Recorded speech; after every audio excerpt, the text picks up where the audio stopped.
Hello everybody, and welcome to a new episode of Gaming in the Wild, a video games podcast about games from the artistic, creative side of the tracks, from indie to AAA. My name's John, I'm your host, and this week in Reykjavik, it's dark here right now. It's just a few hours of sunlight every day. We're reaching the darkest time of the year, and while that does bring with it a certain strangeness, it also leaves absolutely loads of time for playing games as the evenings draw in.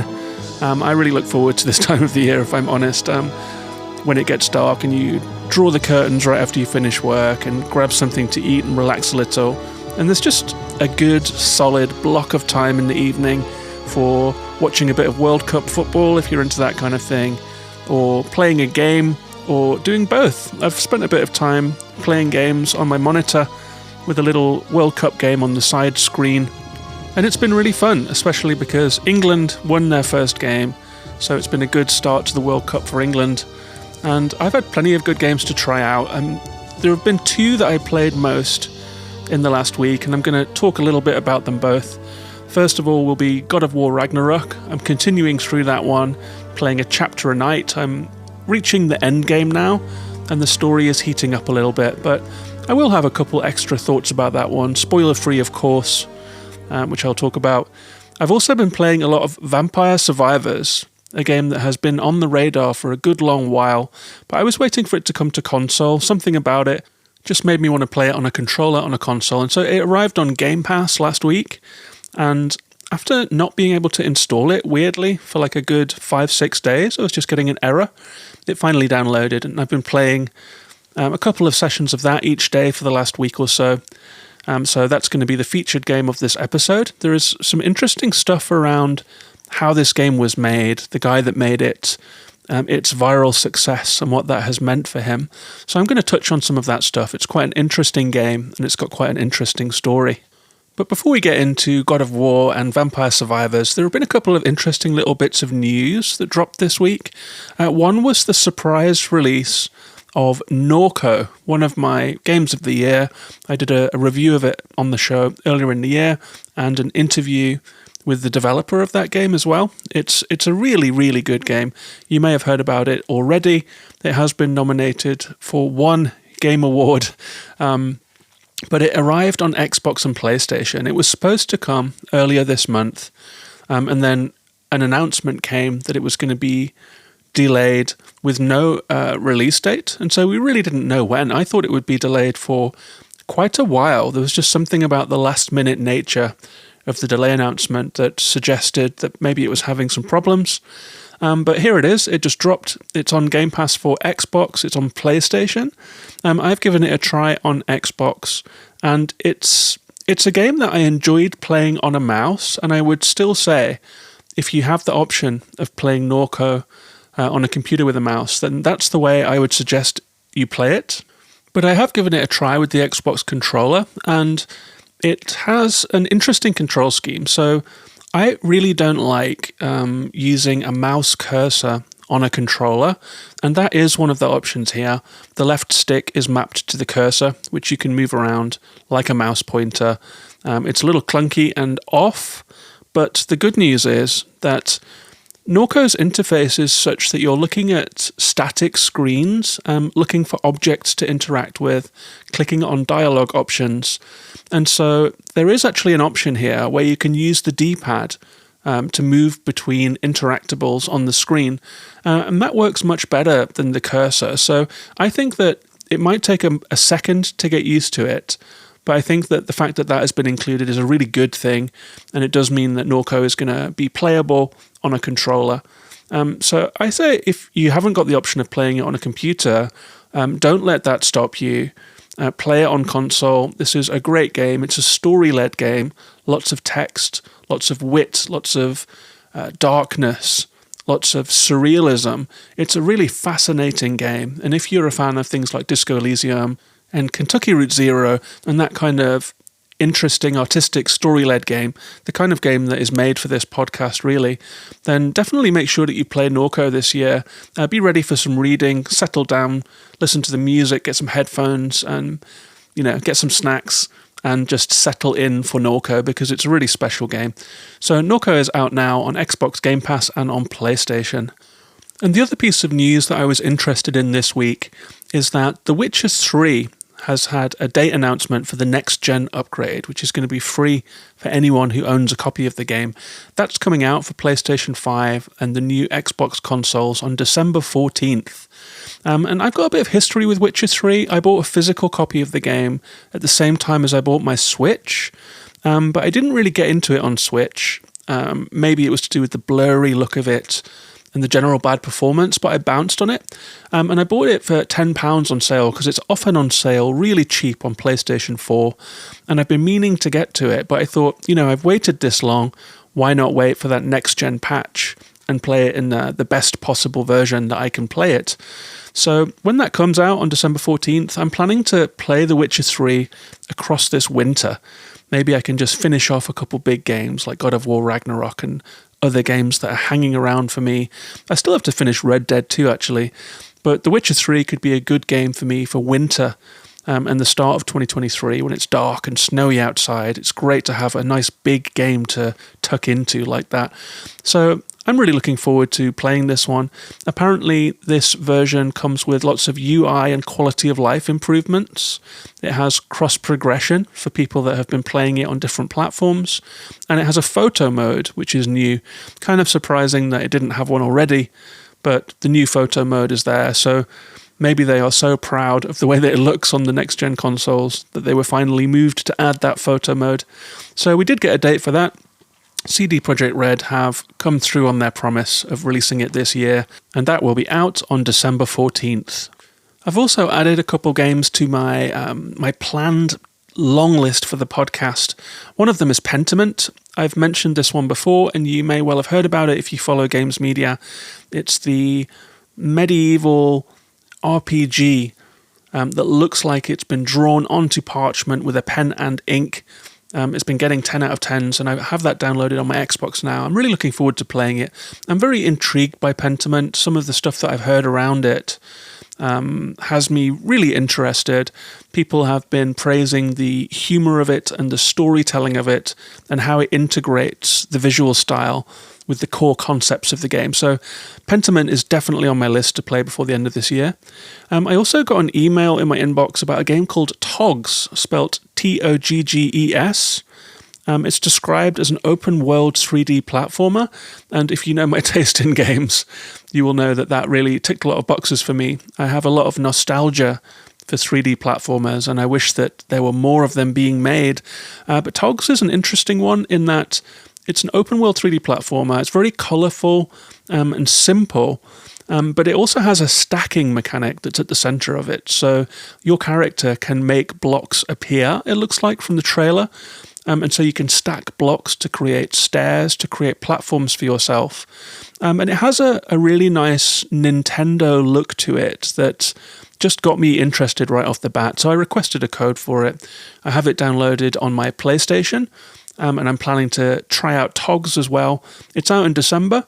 I thought I would mention it here in case anyone is interested in looking that one up, especially if you're a 3D platformer fan.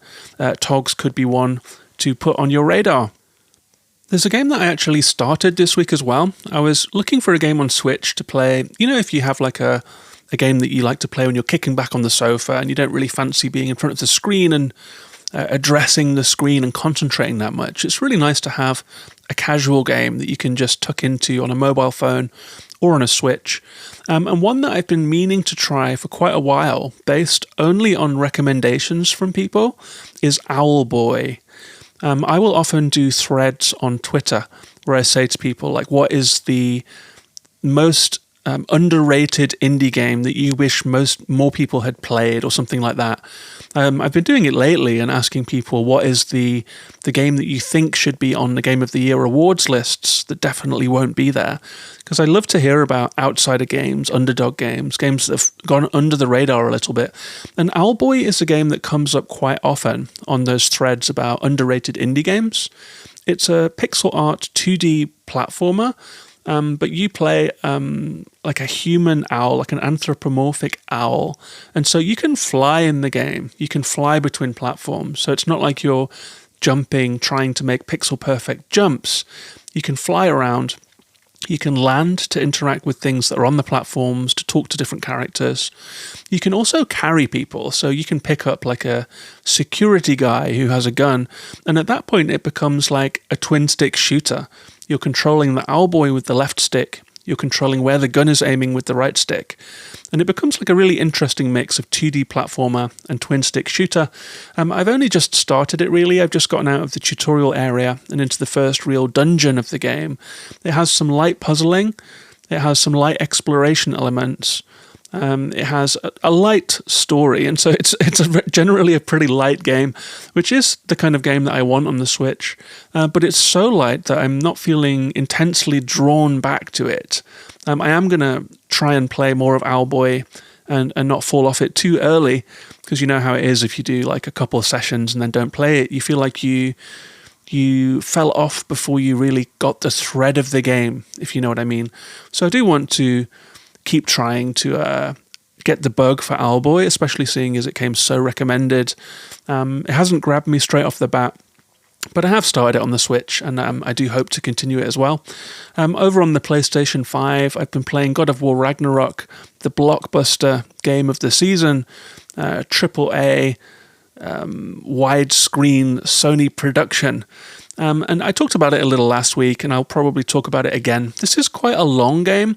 I have 25 hours in it so far.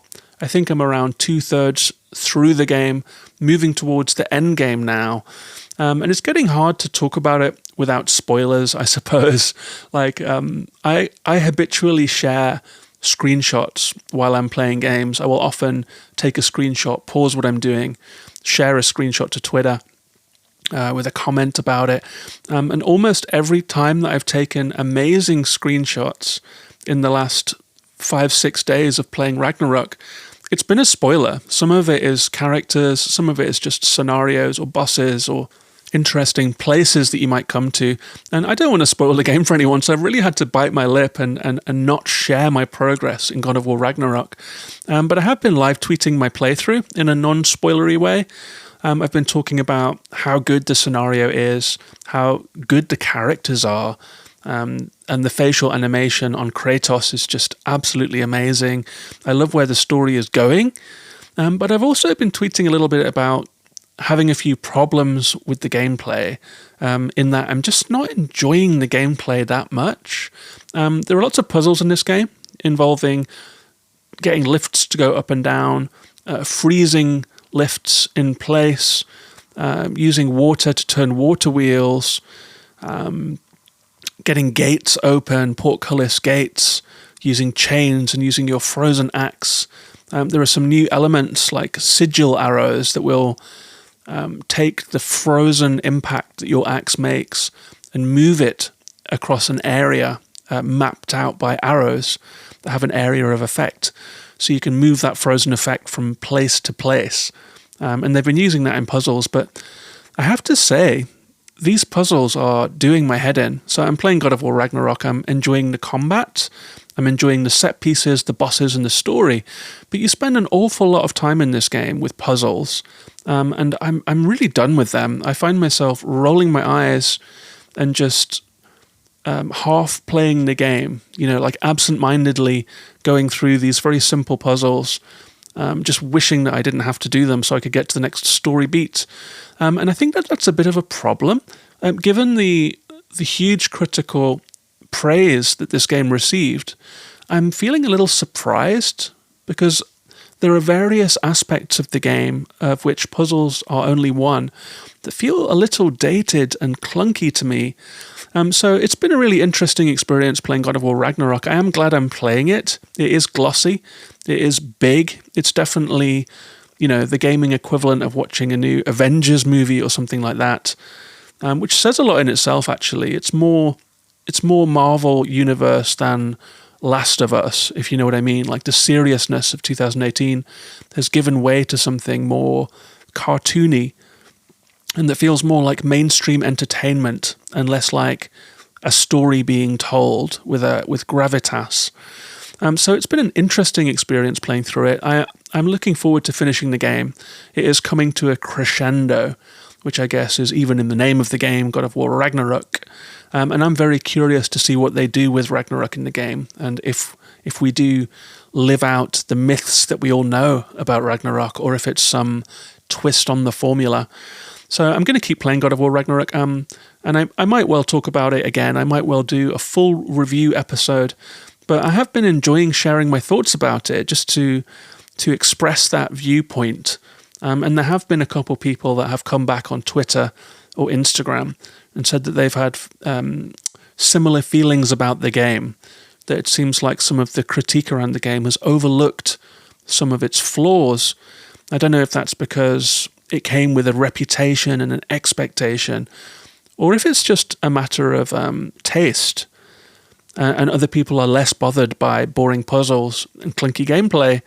But I am surprised that it did get that 94 on Metacritic, given the experience that I'm having with it. But expect a full episode on that one in the future. And finally, before we get into the Vampire Survivors review, I would like to say a big thank you to the newest patron of this podcast, Flat Out Fox, who joined last week on the 250 tier. It's great to have a new patron. It's great to have someone new in the Discord. So thank you very much to Flat Out Fox for joining the Patreon. You too can join the Patreon if you would like. It's at patreon.com/gaminginthewild. In exchange for that, you'll get a thank you here on the show. You'll get an invite to the Discord server, a really nice little community where lots of people are talking about games every day. We've been talking about the World Cup a lot. We've been talking about our favourite ever sports games. There's been a lot of chat about Vampire Survivors. There's been a lot of chat about God of War Ragnarök. People are playing all kinds of things. So you're welcome to come and join us. You also get access to a whole back catalogue of bonus episodes that are only for patrons about all kinds of things. So if you would like to support the podcast, join the community and get those extra episodes, it's patreon.com/gaminginthewild. And with all of that said, let's move on and talk about the featured game of this episode, Vampire Survivors.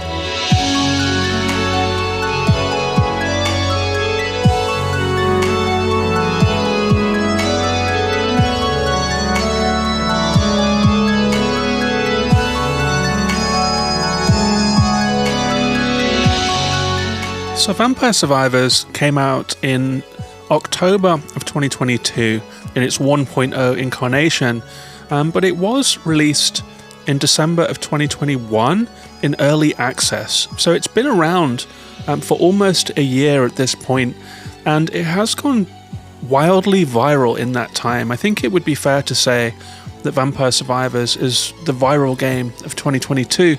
I've been hearing people talk about it all across that time, and I've had it recommended to me for the show several times, but it was initially only available on PC, and I was quite keen to wait for it to arrive on console. There was something about it that made me want to play it on a controller in a console environment without faffing around getting a controller to work on Steam for Mac, which is always such a strange amount of hassle. So I was really happy to see it arrive on Game Pass, and that was the excuse I needed to dive in. The game is by Luca Galante, aka Ponkel, who previously worked on software for the gambling industry, more on which later. He started working on this game whilst out of work in December of 2020, and he was partially inspired by a game called Magic Survival. I have looked that one up, but unfortunately it's only for Android. I would love to give it a try. It's on the Google Play Store. It's another horde-based shooter like Vampire Survivor. This game really took off. It looks like in February or at the very start of 2022. It went absolutely nuts. Just as Luca was starting a new job, the game just completely popped off. There was lots of demand for updates, lots of demand for features and more levels, and lots of interest in general, just as the game went totally viral. And so whilst it was a solo work in the beginning, Luca did get help from friends, in inverted commas, based on an interview that he gave to the NME earlier this year.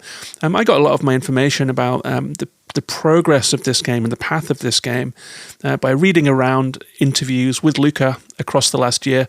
I'll post a link to that NME interview in the show notes if you would like to check it out firsthand.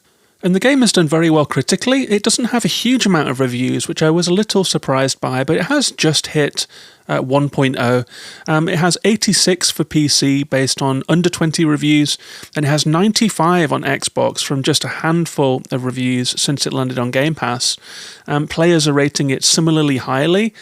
It has been nominated in the Game Awards for the best debut indie.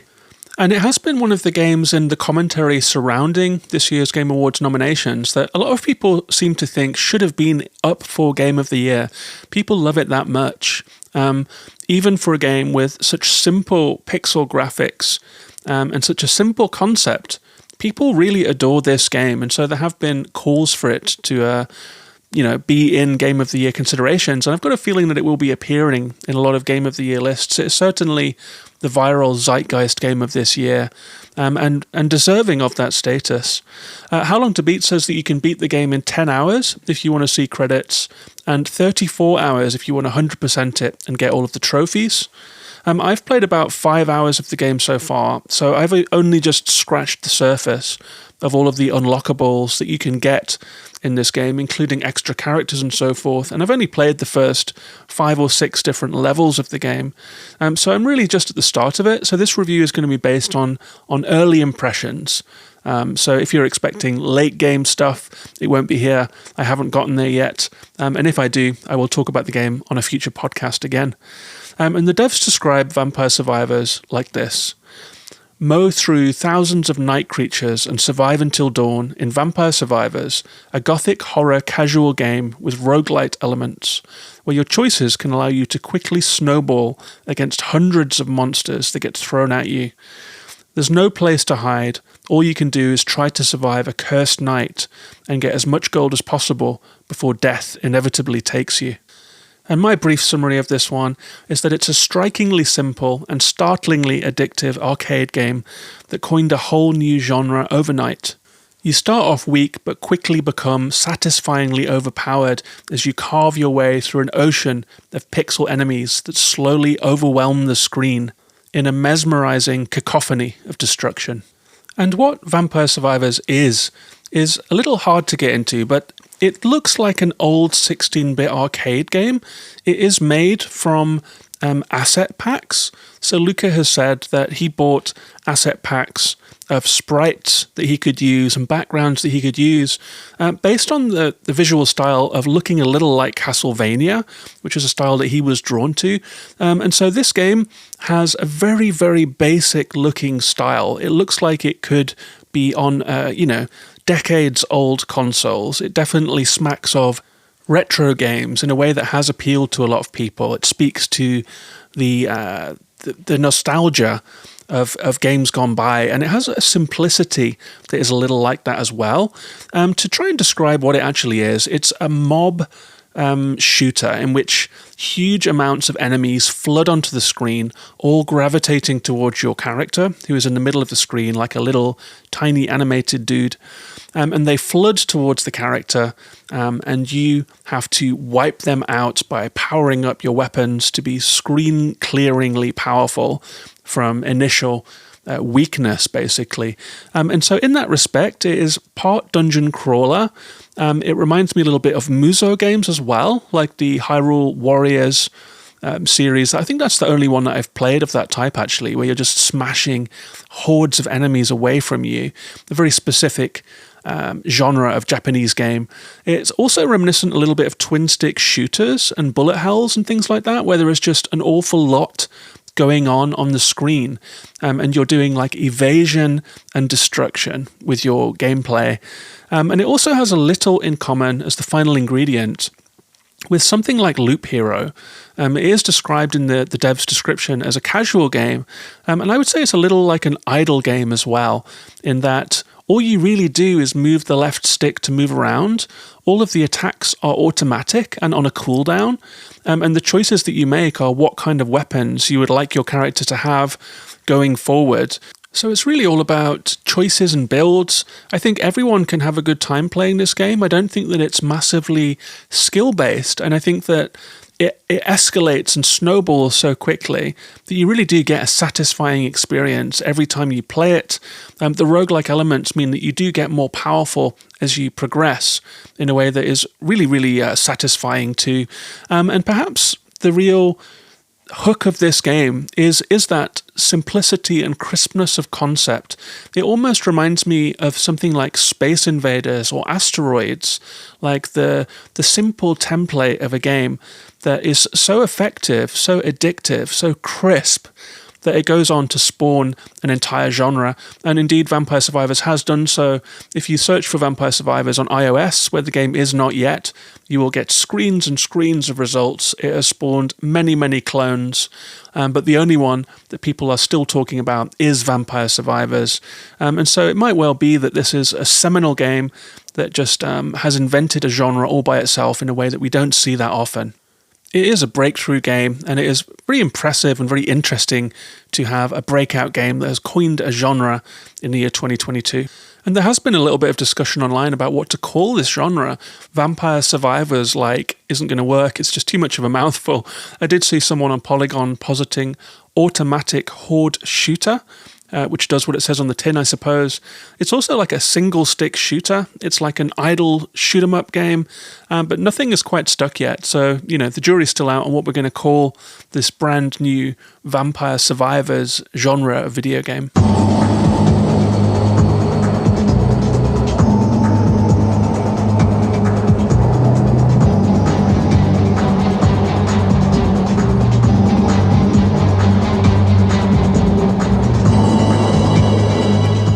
So when I started playing Vampire Survivors, I thought this is a fascinating game, but I wonder if there is enough here to merit a podcast review.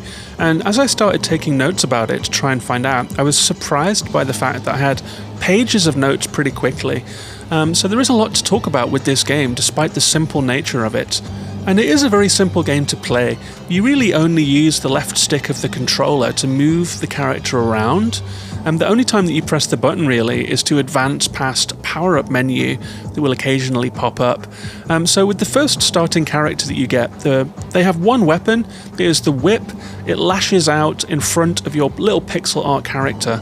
And so you have to be facing the way that you want to attack. And so you start off running around. Enemies start to encroach onto the screen. You only have your horizontal whip lash as the weapon. And so at first you feel a little vulnerable. But you start off with pretty basic enemies like bats or skeletons, and they die with one hit. So what you're really trying to do is to maneuver yourself into position so that your whiplash will hit them, they will die, more enemies are coming all of the time, they're piling onto the screen. You will start to get more powerful enemies that take a couple of hits fairly quickly, like werewolves and minotaurs, killer plants that appear in a ring around you that you have to break out of. You'll start to get shielded enemies that have a white outline around them. They take longer to kill.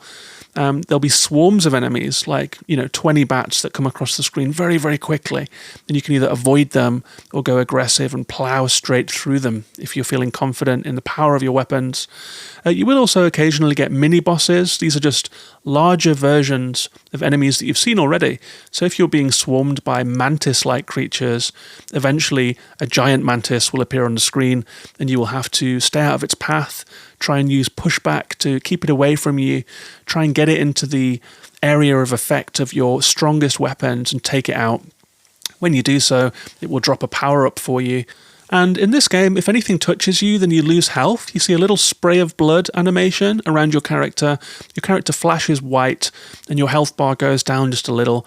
And the game ends when you are overwhelmed. This is usually when there are just too many enemies around you, and your weapons aren't powerful enough to keep up with the flow. And so there is a feeling of holding back the tide in this game.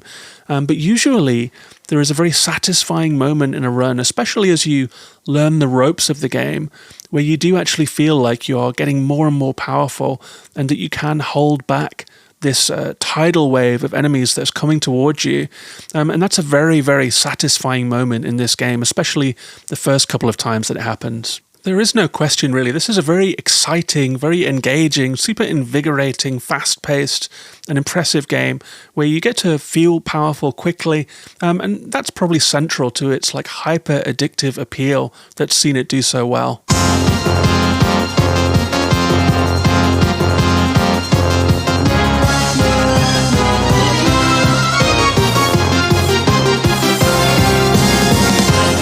But one of the things that impresses me so much about Vampire Survivors is that whilst the concept is simple, if there wasn't enough to the gameplay, if there wasn't progression, if there wasn't a feeling that you were getting better and getting stronger from run to run, it could have been seen as a novelty game that people just played for a few minutes and then bounced off. But this game has a little bit of staying power, and I think that's because the gameplay loop of surviving, getting powered up, taking on these waves and waves and waves of enemies, moving from level to level, unlocking different characters, and all of that progression that is built into the game has been done very mindfully and very well in a way that I find very impressive.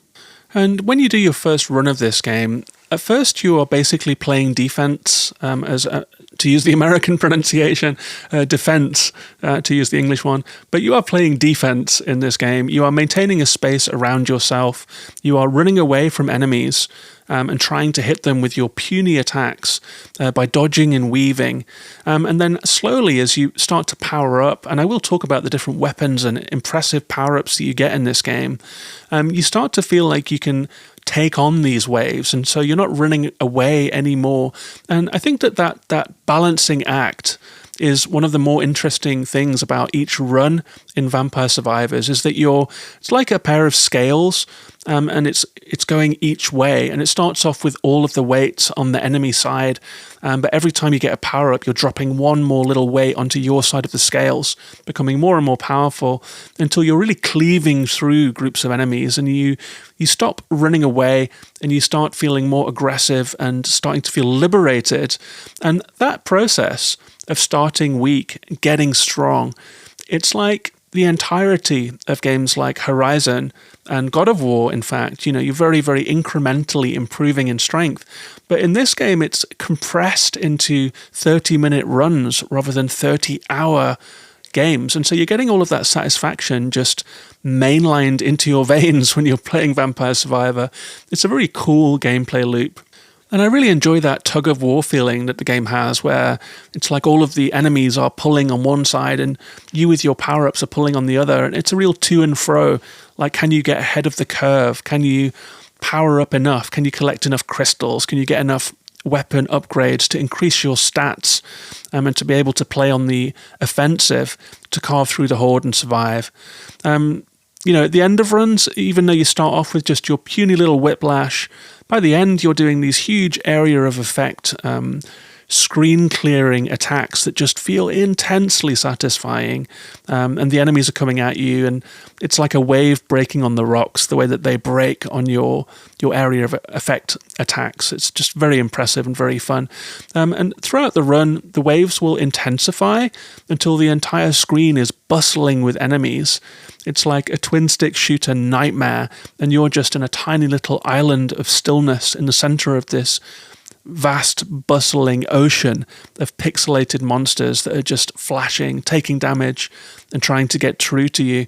And that feeling of holding back the tide is really interesting and unique to this game. If you survive wave after wave after wave, it gets mega, mega intense towards the end of the run. If you weather the storm, eventually the screen will clear, death will appear, wield the scythe, and take you. And in this game, that's considered a win. So if you manage to brave the storm and survive through to the end of the level, you did it. You vampire survived.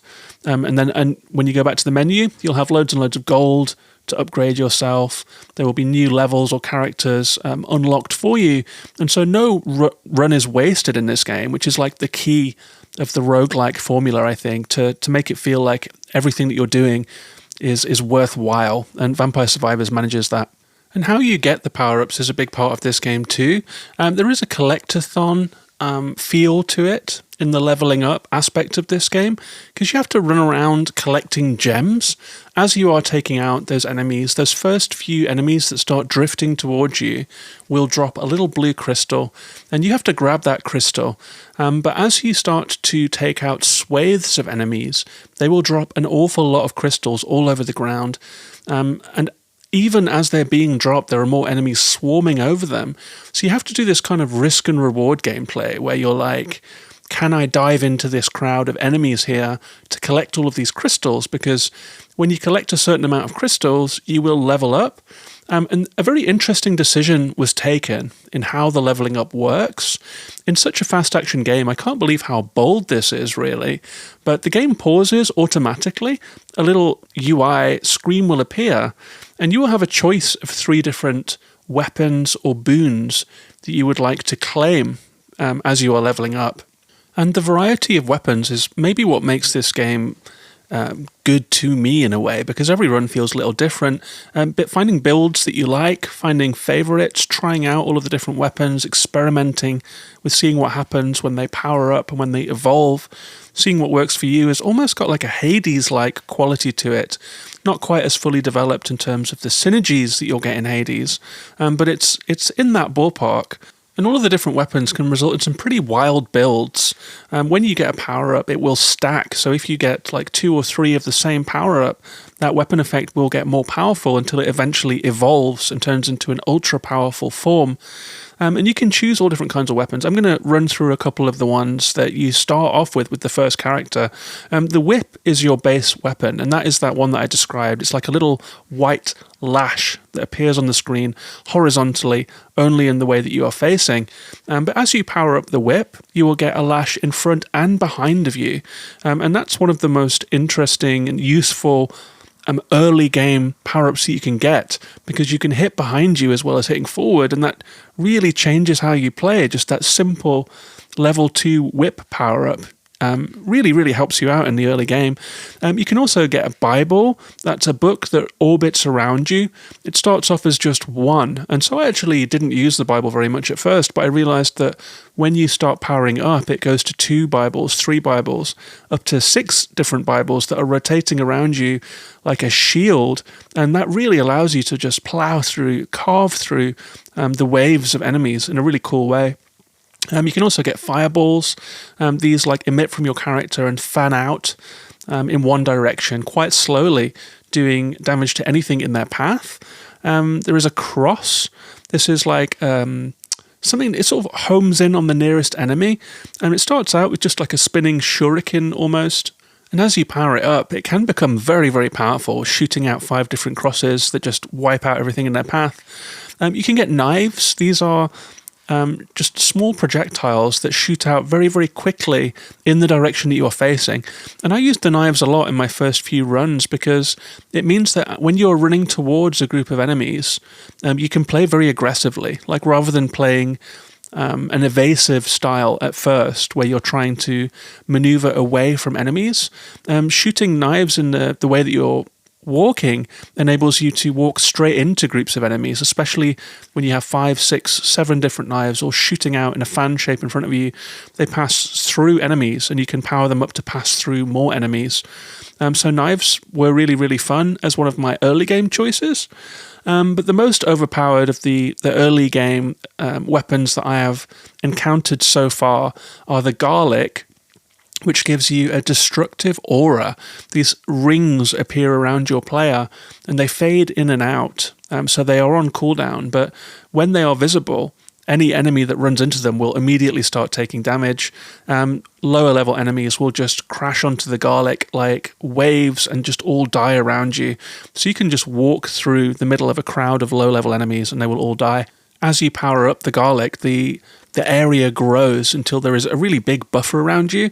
The cooldown reduces, the damage goes up. And so that can be an incredible choice for preserving the space immediately around your character, which is really the name of the game. One of my other favorites is the lightning. When you first get it, it just strikes randomly somewhere on the screen. It will hit an enemy. It will usually kill them. But as you power it up, there are many, many, many lightning strikes happening all over the screen that really, really becomes very helpful. And when it goes into its final evolved form, it just crisscrosses the screen with lightning. And if you've worked on your cooldown power-up, it happens again and again and again in very quick succession. It's one of those satisfying, screen-clearing, evolved weapons that you can go for. So lightning is a big favorite of mine. Garlic, lightning, and the Bibles spinning all around my character has been my go-to. You really don't have to exercise any control. The direction that you're walking in doesn't matter. It's all about protecting the area immediately around your character to prevent you taking damage, creating space, safe space for your character, and then the lightning just clearing the screen all around you. It's very, very, very satisfying. Maybe the most idle and casual of all of the configurations of power-ups that you can get, but so satisfying. There are also a bunch of different boons that you can get that aren't weapons. For example, as you're walking around collecting crystals, they will magnetize to your character. You will draw them in, but only in a very, very tight area. So you have to get very close to a crystal in order for it to magnetize to you and to pick it up. So you can collect an orb that will grow that area, so things gravitate to you from further away. This is usually, I consider this to be a luxury pick. So once I'm powered up enough to stay alive, I will start collecting orbs, and that means that eventually you're pulling in crystals from all over the screen, just like a vacuum that allows you to level up that much faster. You can also choose Spinach, which raises your outgoing damage by 8% every time, stacks up to 50%. That can be vastly useful in the mid-game, I have found, when your weapons aren't quite doing enough damage to kill everything that encroaches on your space. You really need the Spinach to power up your weapons and take enemies out faster. You can collect armor that raises your defense. You can collect wings that raise your movement speed. You can collect the hollow heart that raises your health. And one of the most OP boons is the duplicator. This is a ring that you collect that just adds one projectile to all of your weapons. So if that's lightning, crosses, knives, and garlic, then it will just add one level to all of those weapons. And if you've got several weapons, the duplicator just takes you to a whole new level straight away. Very, very, very satisfying. As for the evolved weapons, I'm not exactly sure when a weapon evolves. Maybe it's if you get it past level 4 or level 6 or something like that. I have had evolved lightning several times. I've had evolved fireballs several times. It just means that the weapon takes on a new final form and takes on a kind of a mass destruction mega version of that initial weapon that you got. The whip, for example, if evolved, will turn into two huge red lashes that seem to cover like a quarter of the screen, and they just get critical hits and they kill everything. Amazing, really. And the evolved lightning is fantastic. It just crisscrosses the screen and just wipes out waves and waves and waves of enemies. You can also pick up items that are dropped from destroying scenery, such as a candelabra, for example. There's only 2 items that are dropped, 3 rather. There is a coin, there is a gold bag, and there is a floor chicken, in inverted commas, which replenishes a little bit of your health. When you max out all of your powers, and it does hit a limit where you've maxed out, you've got the maximum amount of weapon types, and you've maxed them out as far as they can go. Eventually you'll just hit a maximum, and after that, all of the power-ups and leveling up will just drop floor chickens or gold. But by the time you reach that, you've usually survived for a very long time, and you are clearing the screen wherever you walk, hopefully. So at this point, you'll be hoping that you get to witness death, to have maxed out and completed the level. And that's where the meta progression comes into play.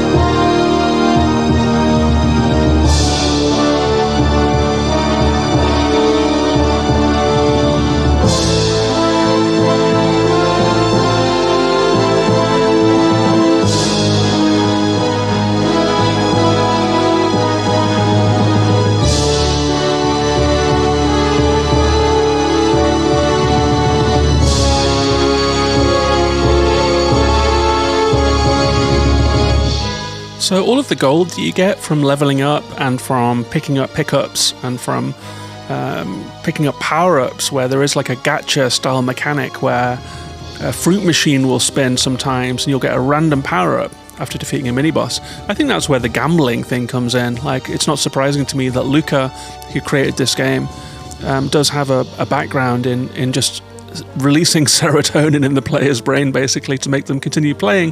It is very addictive. There's lots of gold flying around. There's lots of coins littering the screen and glittering the screen. And at the end of every run, you have a certain amount of coins which you can then spend on unlocking permanent power-ups for your character. So that's where the roguelike element really kicks in. You can increase your base stats, such as the damage done, the damage dealt, the armor, speed, health, gold, magnetism, luck. I'm not exactly sure what luck does. Maybe it's just the rate and power of power-ups that you get. You can get a duplicator, which is a permanent power-up that means every time you select a new weapon, you arrive on level 2 instead of level 1. Very, very, very useful to have. You can get health regeneration over time, which is very, very powerful and allows you to survive for much longer, because if you take damage, it will slowly creep back into your health bar if you manage to evade any enemy attacks across the following period. There is even a single extra life that will regenerate you with a small amount of health when you die. And so all of those things just really maximize your chances of success. You get gold from every single run. So every run that you do, even if it's short, will result in you being able to have a better chance the next time that you play. And this is just huge. This is really a tenet of the roguelite genre. Feeling that every time that you play that there is a meta progression and that you're always moving forwards is really what breathes life into this kind of game, I think. So to finish up, I mean, I will say that I'm still on the first character of the game. I haven't even unlocked the second character yet. I'm 5 hours in. And I assume that they will have different starter weapons. It looks like rather than the whip, sometimes you will start with the magic wand or the fireball or the crosses or the Bible. And that will completely change the way that you approach the early game, in that you'll have to approach enemies differently and address the issue of creating space around your character differently in the early game. But it is all very simple. The gameplay is idle. And really just making the choices. It's like you can't go wrong to some degree. Like, if you can stay alive, then and find weapons that work for you in the early game to allow you to stay alive, then you will end up with something crazy. And in fact, I would say it's best to not get too comfortable in this game, because the different weapons that you have not tried might just have unforeseen effects in their evolved forms that are really entertaining to play with. And if the game keeps drip feeding new characters, new weapons, new levels, like you start off in a forest, then you move into an industrial area, then you move into a castle and so forth, new enemy types flooding towards you, all of that combined has a lot of staying power, I think. So the initial fleeting novelty value of this auto horde shooter gameplay could be stretched out. I've heard from people that have played through the entirety of this game that have tens and tens and tens of hours in it. And so I'm just enjoying playing like a run a day. When I first started it, runs were like 5 to 10 minutes. Now that I've got a powered up character, pretty much every run is about half an hour long. And you're really just trying to complete levels. And so it's hard to fail almost if you just engage with the mechanics and use the gold that you have and choose weapons that you know are going to work for you at different stages in each run. All very addictive, all very fun. I would say that this is a brilliant little game. I would say that it's a must-play for indie game fans. It's just a fascinating breakout viral success of this year. I'm very happy for the success of it. I'm very happy that despite being a rudimentary looking game, it's just an ingenious idea and excellent decisions that have been taken in designing this gameplay have resulted in just a breakout hit that's getting mass exposure. That shows that not everything has to be, 4K, 60 frames a second, massive open world experience. You can have a little arcade game, and it comes down to those brass tacks, those great ideas that made games like Space Invaders matter. That's Vampire Survivors.